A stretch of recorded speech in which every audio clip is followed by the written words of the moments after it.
Hello and welcome to the Cyberden, your weekly dose of tech and games. I, Jake the Voice, will be chatting with none other than the professional documentary creators Tad Sallee and Jason Sikorsky, the talented duo who's currently working on the upcoming postal-centric documentary, Going Postal, The Legacy Foretold. Thanks for coming, guys. Yeah, thanks for having us. I love the lead-in professional documentary. It kind of infers that we're cooler than what we really are. Seem to be, yeah. Can we get that on business cards? Professional infers that we're getting paid for it, but I think in this case we're spending a lot of money for it. Wait, we're not getting paid for this? Yeah, we're paying other people to work for us. Please tell everyone listening, how did you two meet, and what inspired you both to work on documentaries together? That's a great question, Jake. We both went to the University of Arizona, and we graduated in film and television. I was a year behind Jason, but it's funny, we didn't meet each other till after we graduated, right? Yeah, we met each other at a gig. We were both working on a Clinique giveaway. That's right. It was a Clinique giveaway, and it had nothing to do with film or television, which was the funniest thing. And we started chatting, and we realized we were both into film and television. Realized that we were both kind of in that same field, and it just led to a friendship. And we soon realized, hey, maybe we would make a great team making films together. Yeah, it was interesting because we met at this Clinique gig. We were literally handing out tubes of Clinique face wash on the college campus in like 120-degree weather. It was brutal. But yeah, we both connected. We ended up moving in together. It's kind of like the start of a beautiful relationship, right? Yeah. And one thing led to another, and we were just kind of like, we're both gamers and we're both filmmakers, and the two just kind of married in terms of our likes and interests. And we were thinking about starting a channel, and that's actually where our original Playtest Network YouTube channel name comes from. And we want to do the whole shebang with like streaming and game reviews and stuff like that. And then we're like, what if we did like a 30-minute documentary on a game? And I remember I had spoken to a friend recently, and they told me they knew Mike J from Running with Scissors, who created Postal. And I was like, oh, Postal, that movie? And they're like, yeah, but it's also a game. And I'm like, yeah, I vaguely remember that. Can you introduce me and I'll talk to him more? So we had a sat down with Mike J, did a little bit of research, and found out that aside from being a Uva Bowl movie, it was a massive franchise that I vaguely remembered as a child. We got really excited, had ramen with Mike J, and the rest is almost history. Almost history. We've been at this for going on almost 3 years now, since that initial meeting with Mike J. And we've kind of seen the whole ins and outs of the Postal 4 process birthed, and then just recently being released. So it's been a crazy process. We've had a lot of fun, met a lot of really cool people. We're 40 interviews deep into this film, and we're still working on it. We're chipping away at it, but we're still aiming for a release relatively soon. Tell us a bit more about the projects you've worked on in the past. What kind of documentaries have you both created? Yeah, we both have worked on our own individual projects and things that we've pursued over the years. Personally, I was working on a cannabis YouTube series for many years. I was doing wedding videos and music videos with an array of different artists, and any short form project you can get your hands on. But to answer your question specifically, this is my personal largest project to date. I believe it's Tad's as well, but he does a ton of cool stuff as well, and this is our first project together, and I think this is our first big project as individuals too. Yeah, and just to kind of backtrack a little bit, when Jason was doing the cannabis stuff, he approached me, and I joined that team for a bit, and we did about 2 seasons together almost. And I approached him, and I was like, hey, it'd be really cool is if we kind of did something similar like that, but together. Something around video games, and that's where the idea birthed for a YouTube channel, gaming channel, kind of docuseries. But then we had that meeting with Mike J, and we soon realized, the Postal franchise is not just going to be a YouTube docuseries. It's not going to be a 30-minute thing. It's going to be a full-length film. And then it just kind of started from there. Why did you guys decide to work on a documentary for the Postal series? Were you big fans of the series to begin with, or did your interest in the game grow over time? I remember hearing about Postal when I was younger, but I never really got into it. I was always, I was a little bit sheltered as a kid, and for a good reason. I didn't play a ton of violent video games until I kind of grew up and then got into that realm of violent video games, Grand Theft Autos and Call of Duties. So Postal was never a part of my childhood, but when Jason and I started talking about it, we started to realize, like, oh yeah, I remember that. I remember that movie, and I remember the game. But since we've started this project, I've become a huge fan of Postal, and Jason, I think, can speak the same. We've learned so much about the IP and the property and Running with Scissors that we feel like we're big fans of this game, and that's why we wanted to tackle this, is because we wanted to be fans of the IP first before we started taking on this big project. Because if you're not passionate about a project, then I just don't foresee a reason to go through with it, right? Your heart's not going to be in it. And like I said, we've been at this for 3 years, so you really have to find something that you love about what you do. And just the whole story of Postal, Running with Scissors, Vince Desi, Mike J, how they met, how they founded Running with Scissors, where Postal 1 started was birthed from, being that Running with Scissors did children's games beforehand. So that whole story was pretty interesting. And then the controversy. So, I mean, we can go on and on about Running with Scissors and their history. No, like I said, you have to be passionate about what you do. What do you think, Jason? Where do you feel? Yeah, I mean, I definitely wanted to at least indulge enough to be able to understand what I was getting into. Like Tad was saying, you want to make sure that you're interested and you're a fan of the property or whatever that you're doing a documentary on, the subject matter. So being gamers, it was quite easy to be able to jump into it and at least explore enough to feel if it's something that was of interest. Fairly enough, it is a game that is, depending on which installment you play, kind of difficult to get into. Some are easier than others. So sometimes I was kind of forcing myself to play through some of them, and other times I was wholesomely enjoying playing through some of them. And I think that's sort of the interesting thing about Postal. It's gone through so many different sort of these like micro iterations from different companies and different styles of gameplay and whatnot. But yeah, I mean, I've put in many hours at this point playing Postal. I've probably spent too much time talking about Postal. I mean, I think we've both have had to come to some terms with being able to enjoy it, but also know when we have to just take a step back a little bit just to have a breather, because you get overwhelmed sometimes, and it's a quite a daunting task to make a feature-length documentary on a game that's been around for 20 plus years. Yeah, easily. So. But yeah, we're fans. But we also, just to add this, just because we're fans doesn't mean that our projects necessarily everything about Postal fandom and everything great about it. We also want to kind of share the other side of things, whether it's the controversy or the reviews, or it's not all good, but you want to show the good, the bad, and the ugly. Yeah.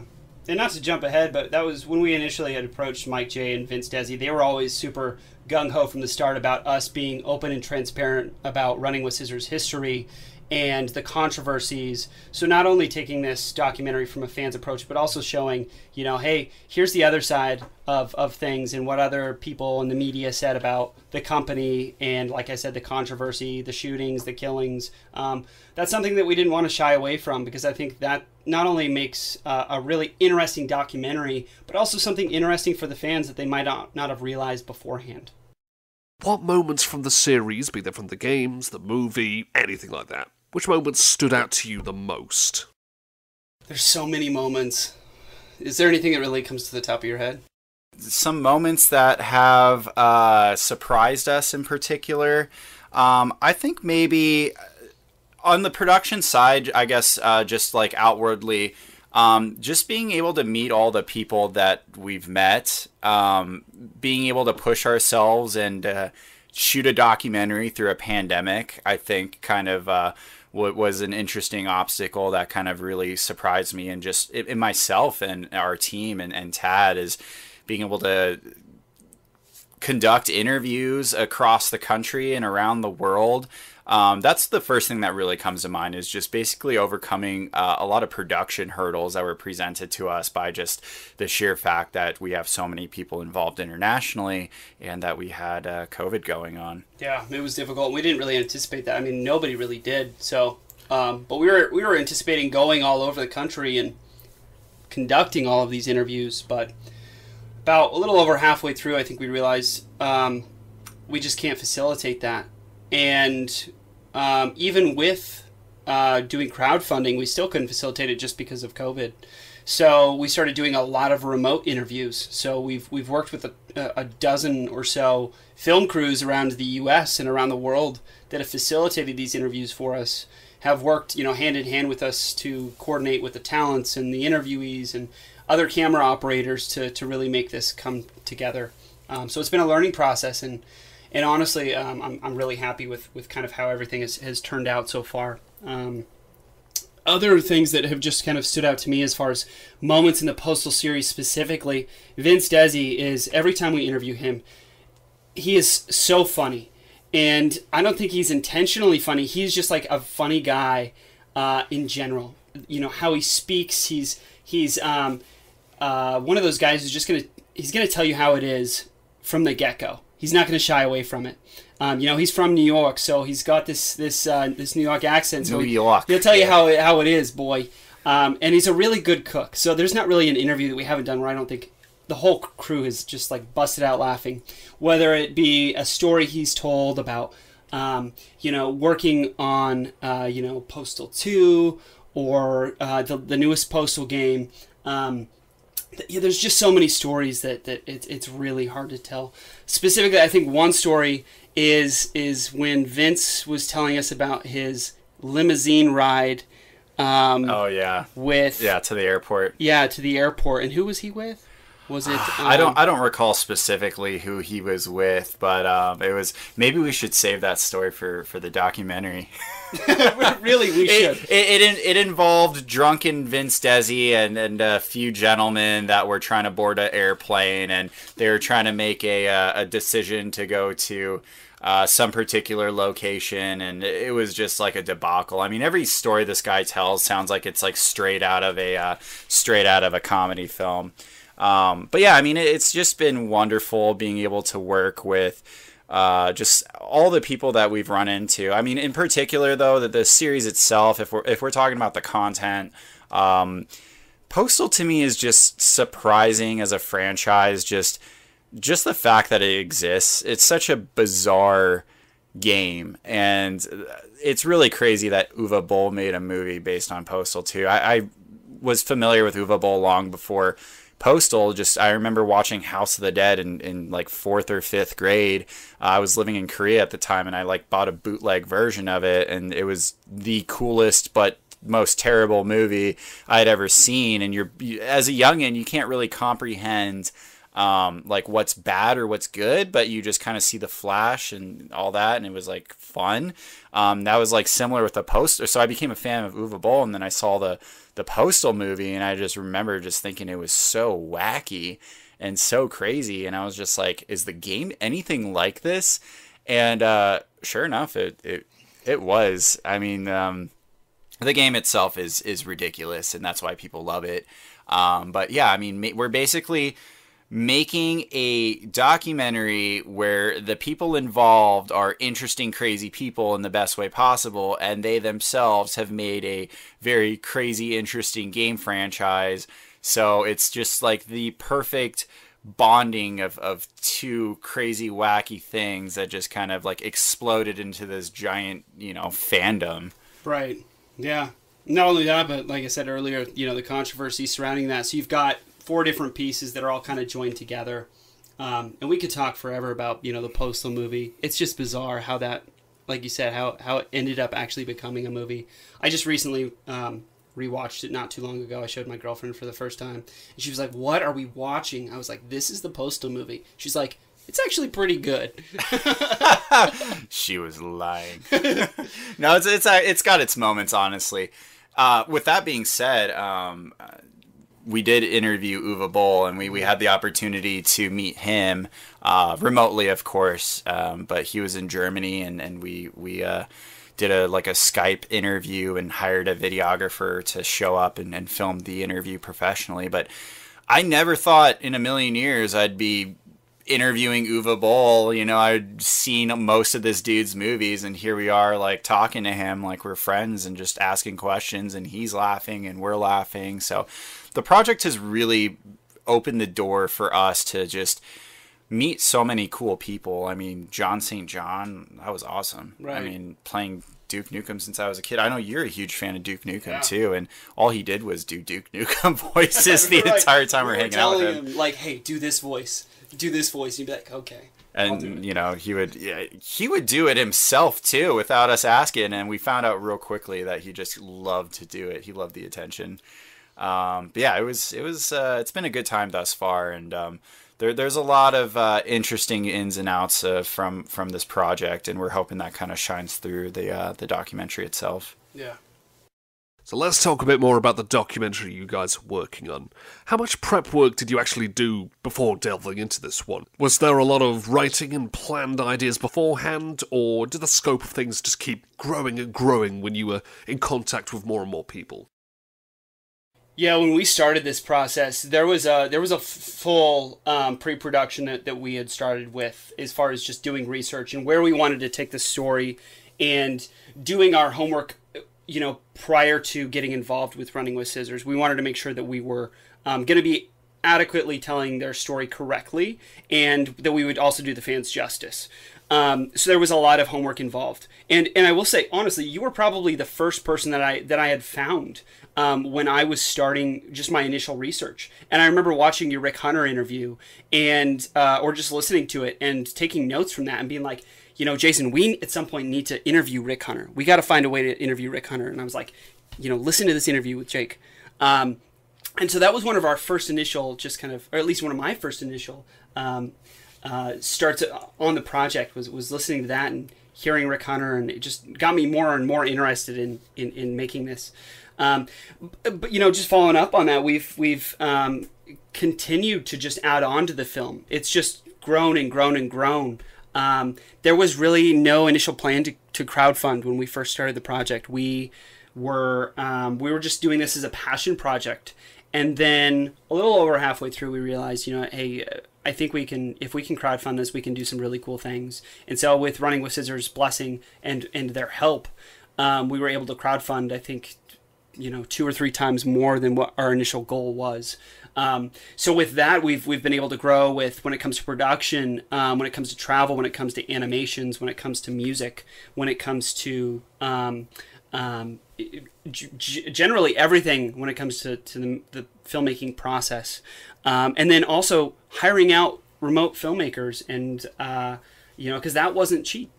So without crowdfunding, I don't know, you know, where we'd be. So, you know, the fans have really blessed us when it comes to making this project, and we're super grateful. And I know that's an elongated answer, but it's just been it's been a process that's been growing over and over. And me and Jason still watch documentaries all the time together, so we're constantly giving each other ideas and feeding each other things. And you know, hey, what can we include in the documentary? Do you like this idea? Yeah, this is awesome. Let's do that. And then we're also incorporating the rest of the team about their ideas and what they want to see in the film, because they're documentary filmmakers as well.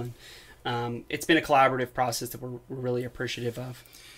Yeah, I mean, it's creating a documentary is a process in its own. It's similar but different from a creative process.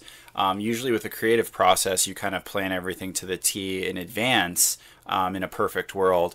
Documentaries can be done any number of ways.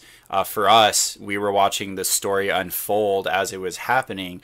Granted, many of the years of the postal history had already happened or occurred, but with the right interviews, the right information, we're able to backtrack and recapture all that. But you know, we met Mike J as they started producing Postal 4, developing Postal 4. So we got in right at a great time to start the story and kind of understand what was going on. And to conclude at this point, Postal 4 has been finished as far as being released as a full game on Steam. So it's been it's pretty crazy seeing that we've been part of the process for the last several years. But yeah, I mean, we're learning as we were going. To be transparent, there's a lot of things that we realized that we didn't know, whether it was on the production side or from the postal end or just in general. And I think that's kind of the beautiful thing about documentary filmmaking is you kind of learn as you go sometimes, whether it's the story or other means or methods. But just for example, I think initially we shot a lot of this in 1080p. And then I think like at some point we switched over to 4K. We were upgrading our gear as we were going along. We were discovering new things about Postal. I mean, to be frank with you, there's so much going on, it's hard to track everything. I mean, Mike J and Vince, they don't remember everything, and sometimes we find out things in passing or by accident, and we're like, hey guys, you didn't tell us that Postal was in the Black Eyed Peas music video. Oh yeah, it's they paid us some royalties to get it in there. I'm like, why didn't you tell us that? Oh, I don't know. I didn't remember. That was my terrible Mike J impression, by the way. That was actually pretty good. Pretty gruntled. Pretty good. Yeah, exactly. That's a pretty story. That's a funny story how we found out about that too. We were at a bowling alley, right? Right. And we were filming Mike. Filming some B-roll with Mike and his brother bowling. Yep. And then the music video just popped up on the screen, and Mike J's just like, "Oh yeah, we're in that music video." And we're like, "What? That's Black Eyed Peas." He's like, "Yeah, we're in it. Wait." And so we're watching it, and suddenly Postal 2's like they're playing the actors are playing Postal 2 in the music video, and we're just like, wow, that's crazy. What are the odds that happens when we're shooting? Yeah, that was bizarre. And the funny thing is, I remember watching that music video as a kid, and never did I like stop and watch the music video and be like, oh, like the little kid in the video or whatever, he's like playing Postal. Right. But yeah, I mean, that's just kind of a great example of just things kind of unfolding. Sometimes you just got to be patient, and things kind of just happen, and there's a lot of happy accidents, and there's a lot of things that kind of cross your path as you're walking down the road. You guys have shot over 40 interviews for this one, so please tell us, what kind of challenges did you face with these? Yeah, I mean, first of all, we've probably shot way too many interviews at this point. It's funny because we watch a lot of documentaries to kind of just, we like to see what other people are doing, to kind of just compare ourselves, I think, in a healthy way to see what others are doing. And there's some documentaries where there's like 3 people featured in it, but we're over here shooting 40 interviews. I think we're casting out a wide net, and we're trying to get as much as possible, which, our editors are not going to be thrilled about. I shout out to Dominic for sifting through all the stuff and syncing everything currently. Anyways, I would say probably the most difficult thing, and I think that this kind of lends into what I was just speaking to, is that it's so vast in terms of just all the ridiculousness and stories and people that are involved that it was hard to figure out how to narrow the story down. Yeah. So I think by trying to capture everything, we in turn kind of created a lot more work for ourselves than we should have, but like in a great way, because we're able to go through all this stuff and pick out tons of great moments that, could fit in an hour and a half. But there was just so much content. We sat down Mike J and Vince separately, and I think each of them probably spoke a total of at least 10 hours per person. Oh, yeah. I'm not even exaggerating. Yeah, and that 100%. Easy. Yeah. And that varies obviously from interviewees, but we've done from 30-minute interviews up to like 5 hours, times that by 40, and goodness, it's hundreds of hours of interview footage. So it's been crazy to kind of sift through all of that. And then fine-tune where the story is from there. And it's a humbling experience being able to go through all of that footage and kind of craft it, just as an editor myself. But other challenges we faced, obviously we touched on the pandemic. That was a big part of it. Right in the middle of it, that's when we got hit.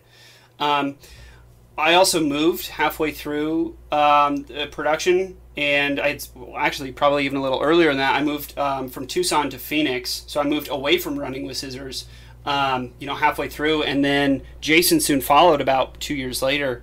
So now we're kind of more or less even working more remote, and most of our team, actually all of our team, is in Tucson. So it's just me and him, and then we're working remote with our team, which is in Tucson, and then oftentimes we traveled to LA last year with our full crew. So just organizing, times with everybody, putting calendar invites out for everybody. That's probably been the most challenging thing is organization when everybody, because all of our team also has full-time jobs. So they are, doing this on their free will, and they're happy to, and they're super excited. But yeah, that's probably been the most challenging thing. But I will say, none of this has been painfully challenging. This has all been a pleasant experience. I don't want to sound like I'm complaining here, because I'm not. This has been a great experience, and the whole team is just super excited to be working on this. And when we went to LA last year and we got to interview Zach Ward, and we talked to Chris Coppola, we talked to Larry Thomas, all from the Postal movie, the full team was just super excited, and we all had such a great time. And then getting to chat with John St. John, it's just such a humbling experience coming from us as all gamers, getting to chat with all of these people and movie fans. It's just been such an awesome time. Carter Cruz as well. Yeah, that was a very full weekend that we spent. Oh my goodness, we did 6 interviews in like the course of 2.5 days. That's 3 true. days. Yeah. Wow. And John St. John, 4 or 5 interviews, all in 3 locations in 2 days, 6 interviews. Yeah. Pretty wild. Now, you've both had the privilege to chat to all 4 of the Postal Dude voices. Of course, you mentioned about John St. John, Zach Ward of the Postal movie, but what about Corey Cruz and the highly elusive Rick Hunter? What was it like chatting to these guys? Well, if I recall, you actually helped us track one of them down, so much appreciated. That was a difficult time in trying to seek out the elusive Rick Hunter. We didn't believe how elusive he was until we tried doing a little bit of research on him via the internet, and we couldn't find anything. I mean, we could barely find like photos of the dude. But we're really appreciative that you were able to connect us. I know that you guys had at one point done an interview together, and eventually he was comfortable enough to interview with us, and eventually he was comfortable enough to reprise his role in Postal 4, which is awesome. But he's a very private guy. We understand he works in radio. He's got a great voice. So he invited us over to his radio station in Tucson, and we got to sit down with him. It had been many, many years since he's worked on Postal, so it was kind of interesting through the process, being able to like recollect all the memories and kind of talking through it. And to be quite frank, he seems pretty shielded from kind of the Postal franchise itself, and I don't mean that in a bad way, but because he's just kind of a private person, he doesn't really go out and seek information as well. He kind of he seems like he has sort of a not like a wall or a shield, but kind of like a barrier, just like a barrier of how much information he lets in and out from his own personal bubble. But Corey Cruz was similar in the sense that he worked in radio as well. He also knew Rick Hunter. They both have great radio voices, and that's what they do for their full-time gig, and they're kind of private people. But Corey, I think, is a little more outgoing. He's like in a rock band as well, a Drop D. He actually invited us to a show. Unfortunately, I never had the opportunity to see him. But yeah, I mean, they're great guys. They're really fun, and they kind of opened the door and welcomed us into their homes, per se. And it was really interesting to see the face behind the voice. Right. Yeah. No, just a personal thank you, Jay, because I know we were kind of at the end of the road to try to find Rick Hunter. And we had been reaching out to everybody to see if he would be open to an interview, and we were just getting no's left and right. And this was prior to, I believe, even Running with Scissors getting back in touch with Rick Hunter. And I don't want to toot my own horn, but I think we were the catalyst to get Rick Hunter back into the Postal universe. because and that's really all thanks to you, Jake, because like I said, I had reached out to you privately, and that's where our first initial conversation kind of started last year. And you were kind enough to hop on a Zoom call with us, and we kind of talked it out like, hey, what's the game plan here? How can we go about this logistically and keep it professional and get Rick interested in it again? And he had enough faith in you to be like, okay, I take your word for it. And it's funny because you're located all the way out in the UK, and we're like, we were right down the road from Rick's radio station. And so we were just like, dang, we're just going to go and visit Rick at the radio station. We're just going to walk on in and see if he'll chat with us. But we're like, no, let's reach out to Jake in the UK to see if he can talk to Rick Hunter for us, to see if he'd be down. His radio station where he works at, it was literally, I think, maybe less than 2 miles down the street. So this man was walking in and out of work every day, less than 2 miles from us, a straight shot from down where we lived. And it was just kind of a frustrating thought, but eventually we got to him. Yeah. But all of them, like Jason said, all of the Postal dudes are great. John St. John, such a wonderful personality. Corey Cruz, he's so gentle and super kind. Zach Ward, he is very fun, outspoken. He loves the Postal Dude. He loved that role, and you can definitely tell in our interview with him. And then Rick Hunter. It's funny because Rick kind of, gave us a couple sound bites where, we were asking him about the Postal Dude, and his thing was, I really don't remember doing it earlier on, way back when, and it just kind of blew up. So it was kind of funny to him to do this small role, and then that to be the thing that he's known for, I think was just the most surprising to him, because he's done so much radio stuff and so many different voices that he's known as the Postal Dude now. So what about the old footage to do with the Postal series? Things like the news pieces from the 90s saying how controversial the game was. How were you able to acquire these? Was there a bit of a challenge to getting a hold of this good quality footage? I want to tell you this really cool story as if we're like treasure hunting and digging for all this footage, and we're spending weeks upon weeks surfing through the internet, and it wasn't like that, though, unfortunately. The truth of the matter is Vince had a lot of this already recorded and stored in his basement, so it actually made it quite easy to acquire at least the extent of what we have. If you watch the trailer on YouTube, you see a good handful of clips that we use throughout the trailer, and a lot of those were just on DVD discs and VHS tapes, and and Vince had it all recorded. I mean, the man loves himself, so of course he's going to record every bit of everything and keep it for himself. Funny story, actually. Our first shoot with Vince and Mike was going down into actually it was just Vince, I think, or was it both? Was it both of them? It might have been both of them, yeah. Yeah, it's been years, but anyways, the point is that we went down to Vince's basement, and it was just a treasure trove of just all these old games and copies of all these like different postal boxes from different countries. Different versions, expansion packs, his old games from like way back in the day when he was working on children and family properties on like Atari and all sorts of other old game consoles, and he just had so much stuff, and we were just like kids at a candy store. I'm like, wow, all the history and all the information's right here in front of us. It's all organized and well kept. So we were actually really lucky to be able to have all this kind of just like readily. As a matter of fact, I have like a bunch of the tapes and stuff in my car right now. We've been trying to find a good time to transfer additional stuff.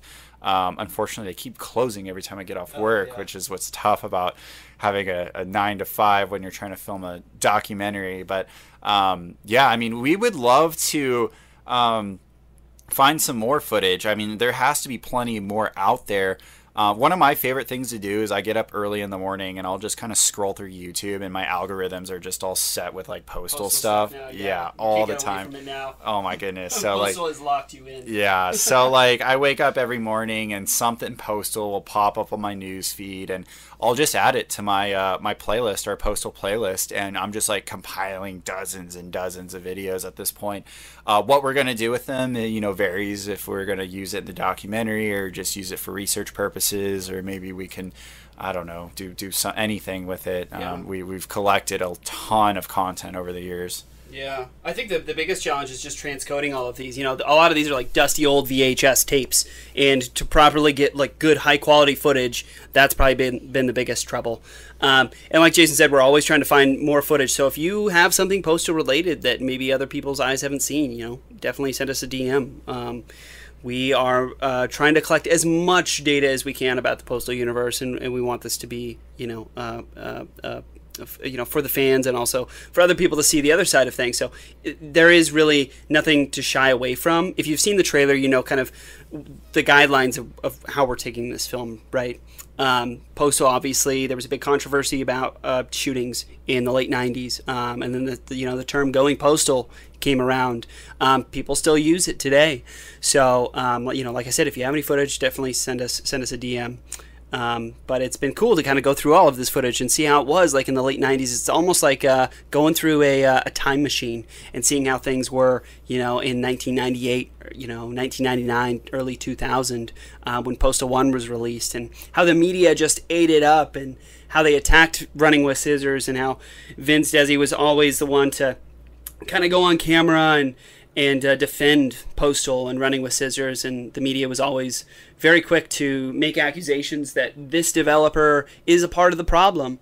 And so, shifting through all of that, it's been a really cool experience, just kind of taking a look at all of it. And I remember earlier on when we first started this project with the crew, we kind of did like a postal homework day where we show them a bunch of the postal VHS tapes of like old news clips. We watched the Uwe Boll movie together just to kind of introduce our crew into this universe, since they could get eyes on it too. And they were just so surprised. They were like, I don't think that they thought that this was as big as it was. And so for them to see that, it was just really kind of cool. Yeah, it's and just to quickly add, just the interesting thing is you really kind of see the scope of everything once you kind of uncover the footage. I mean, realistically, Postal is it's well known, but it's also not. There's a community out there that's in love with it and that's super familiar, but there's a lot of people that obviously aren't familiar with Postal, despite selling literally millions of copies.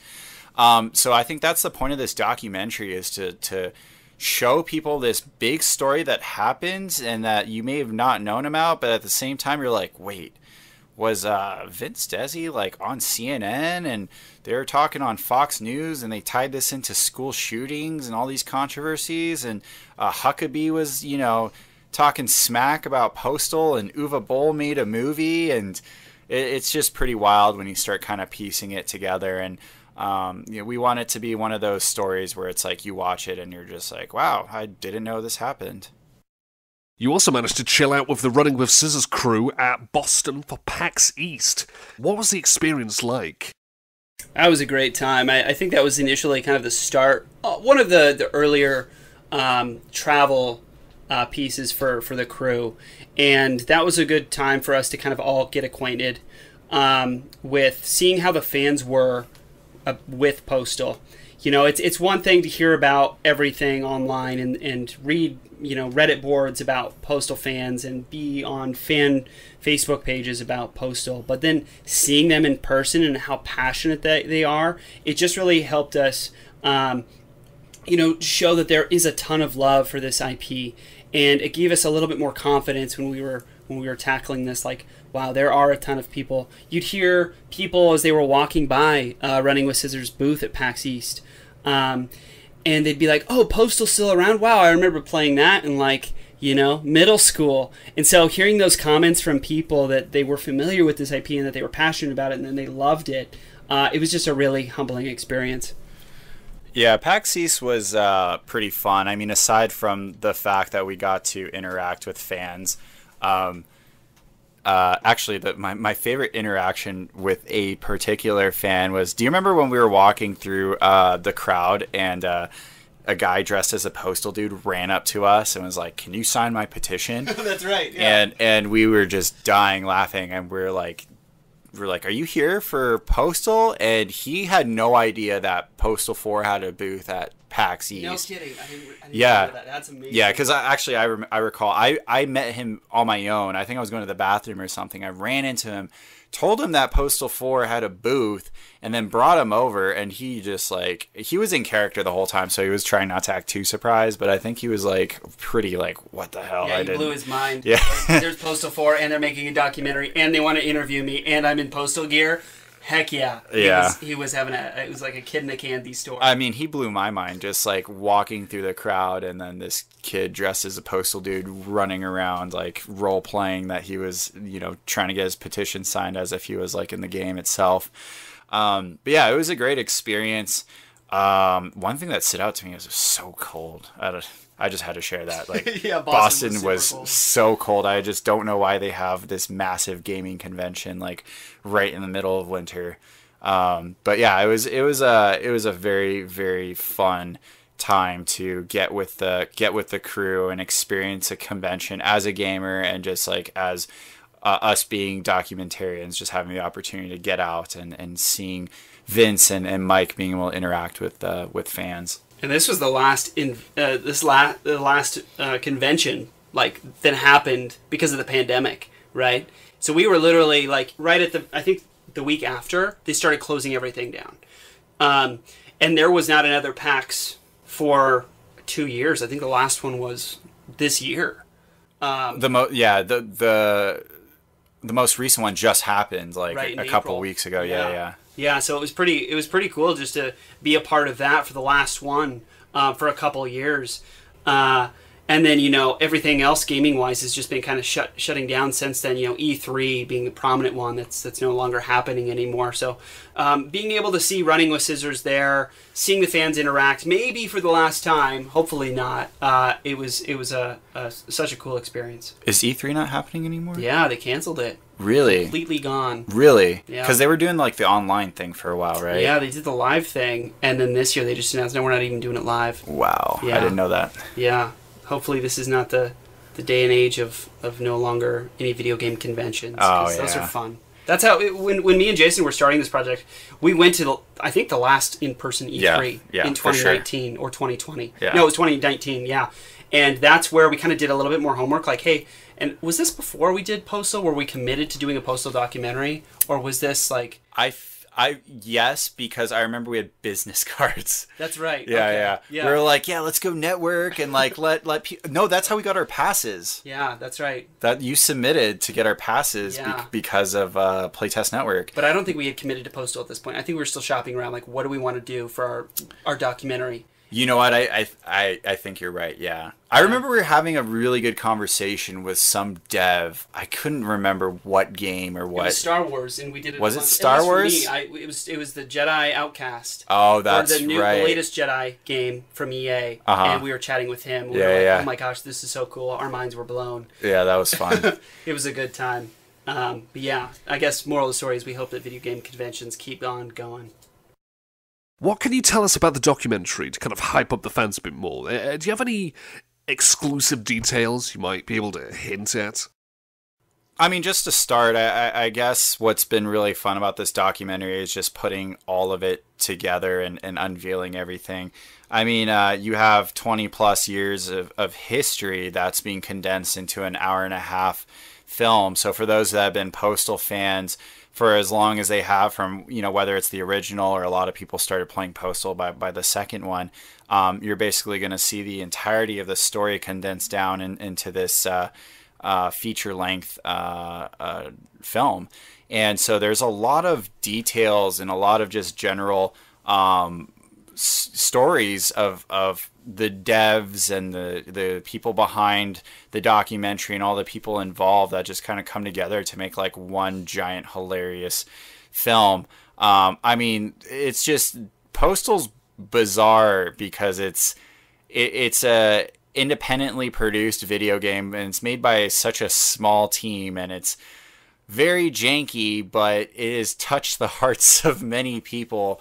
And we want to be able to show people that although it is like a extremely controversial game, or you know, in its heyday, it certainly was, that it also created a very very dedicated fandom. And so how those two worlds have kind of met and coexisted with each other over the years, I think is really interesting. So I mean, we have over 40 interviews, so there might be some people in there that you may know or may not know, some that you might be excited for that you didn't think was going to be in the documentary. To be honest, I think we promoted most people that are going to be in the documentary, so it's not like super surprising like who's going to be in it. But yeah, I mean, I think just to condense it to this length of a story that's this vast, I think will be fun. I mean, we have so much content. We always joke about this, but we're like, oh, we could have made this into like a 5-part Netflix series, and like we kind of could have. I think it's fair to say that it will be better as a feature. But yeah, I mean, I think if you're a fan of video games, if you're a fan of controversy, if you're a fan of Postal, if you just like a good documentary, I really think this is something that a lot of people are going to enjoy. Yeah, I think Jason said it best. I think really, I'm going to keep it short and simple. If you can think of somebody who's involved in the Postal universe, they're most likely in the film in some sort of way. And so, yeah, it's been a daunting process, but there's going to be a lot of people that you probably recognize, some that you don't, and some surprises that I think are going to come your way. Where does the documentary stand? How close are you to completion? And how much time have you been putting into this project on a daily and weekly basis? I think first, just quickly saying, I think we each have our own... we put time in together, and we also put time in as individuals. So, I mean, for me personally, I wake up every morning and I check the emails, and I look at the social media, and I watch Postal videos. You know, some weeks I do it more frequently than others, but I mean, on a daily, I would say like at least a couple of hours minimum, and that's like no matter what. I think on a weekly basis, we put a lot more time in than that. And, you know, it's very on and off, to be honest. Like, I mean, there's definitely times where we put a lot of time, and there's times where we're just like, oh, we need to take a break. I mean, we're not trying to, like, be sick of the project, you know? Right. Yeah, I think you said it best. Really, this has been a passion project from the beginning, and we want to do this right. We don't want to rush it. With that said, we have always aimed for a Q4 release of 2022. That's still tentatively what we're trying to aim for. But, you know, like I said, we want this to be the best project as possible. We're still interviewing people. People still pop up. Jason just conducted an interview yesterday. And you know, that was kind of impromptu. We're about to do another interview in San Francisco here in the next couple of weeks. We still have plans to do more B-roll shooting with Mike J and Vince. And then on top of that, we're also adding some animation components to the film. And then we're adding some dramatization, kind of reenactment scenes with Vince and Mike into the film that correlate with what they're talking about in their interviews. So for the most part, a lot of the bulk of the film is completed. I'd say about 75% of the way there. Yeah, I think that's accurate. We're pretty close to finishing principal photography. Yeah, so we're still aiming for you know, finishing filming by the end of summer, and then come September is really when we're diving more into post-production. We're thankful for our team, our assistant editors who are working on this kind of in the background. But it's been you know, it's been a really cool process, and like I said, we're excited to get this into the fans' hands. We get asked almost weekly, like, hey, when is it coming out? Where is it going to be? We don't have an answer for that yet. We've shopped it out to distributors. We are, you know, hoping that we can get this into many screens as possible. So if, you know, you've seen the trailer and you're interested and you want to start a discussion with us and you have connections, don't feel scared to reach out to us. You know, we'd love to chat with you. But as of right now, we do plan to have a physical copy release as well. We do believe pretty firmly that this is going to get on some type of streaming service at some point soon. Yeah, well, that would be amazing, because I don't want to do 3 years of Postal and and we end up uploading it to, which will actually be fine.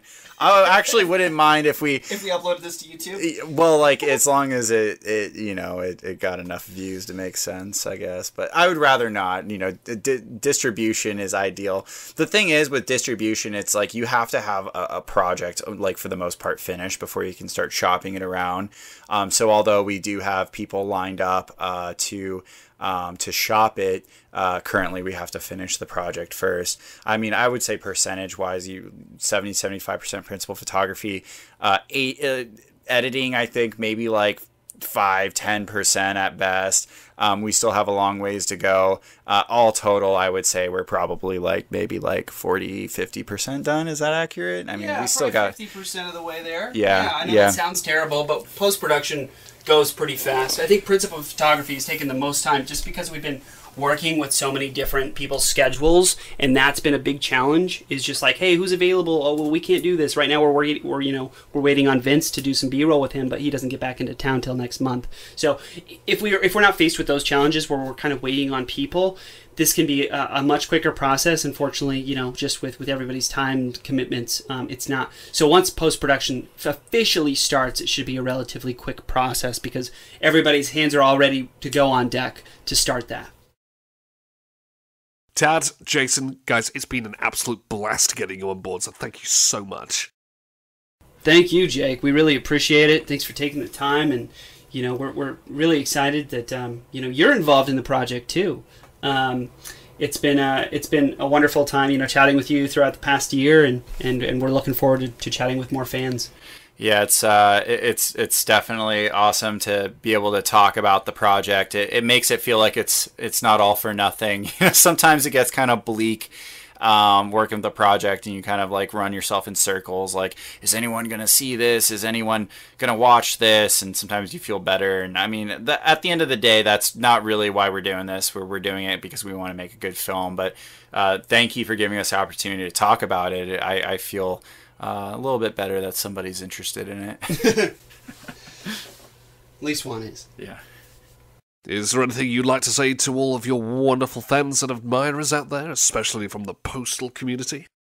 Yeah, I'd just like to say thank you. Thanks for believing in us from the start, for helping us fund this project. And I've had the opportunity to talk with dozens of fans throughout the making of this, and interview them, and just hearing their stories, it's just been such a tearjerker, just hearing their stories about how Postal, changed their life. I remember one gentleman specifically told me all about how he played Postal with his dad before he died, and just hearing those stories about how much this IP has affected people, and how it's not just what the media says about how it's violent and it makes people want to go out and shoot up high schools. It's obviously there's that side of the story, but some of the fans are really genuine when it comes to that. And I think Postal gets a bad rep, especially when it comes to Postal in some of these other violent video games. But Postal especially, I think Postal fans have a lot of heart.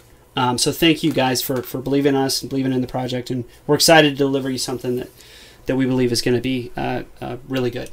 Yeah, there's just a lot of people. I'm downplaying it. There's a lot of people out there that are interested in the documentary and that are excited about it. So for those of them that have been with us through the process, that have donated, that have volunteered their time, whether it was to be interviewed and or just to say hi, hello, and interact with us and talk with us and tell us their thoughts and feelings about our project and the game as a franchise. It's almost like there's this family, the Postal family, that we were on the outside of, but now that we're making this documentary, we've been kind of welcomed as part of the family, and they've kind of, the fandom has opened the doors for us to let them into their home and to let us to be a part of this whole ride, and it's been fun. I mean, it's been interesting. Lots of interesting people, lots of passionate people, and it's weird that Postal kind of no matter what you think of it, if you get touched by the Postal, it's like E.T., you know, you sort of feel this like this. You sign my petition. Yeah, exactly. Yeah, then you like Postal just because it becomes so hard to hate after you experience the fandom and the people, and it's sometimes I get so frustrated with it, and then I remember that it's genuinely a franchise and a fandom that does have a lot of heart, like Tad said. Yeah, Postal fans are like family. Yeah, it's crazy. You wouldn't think that this type of IP would, but there definitely is. One big, crazy, wild international family. Pretty much. And I'd like to thank my lovely listeners out there for tuning into another great interview right here on the Cyberden, your weekly dose of tech and games. Guys, stay safe. Best of luck with the documentary, and of course, I regret nothing, and I certainly hope you guys regret nothing as well. Oh yeah, Jake. Thank you so much. You're listening to Jake the Voice on the Cyberden. And let me just say, I regret nothing.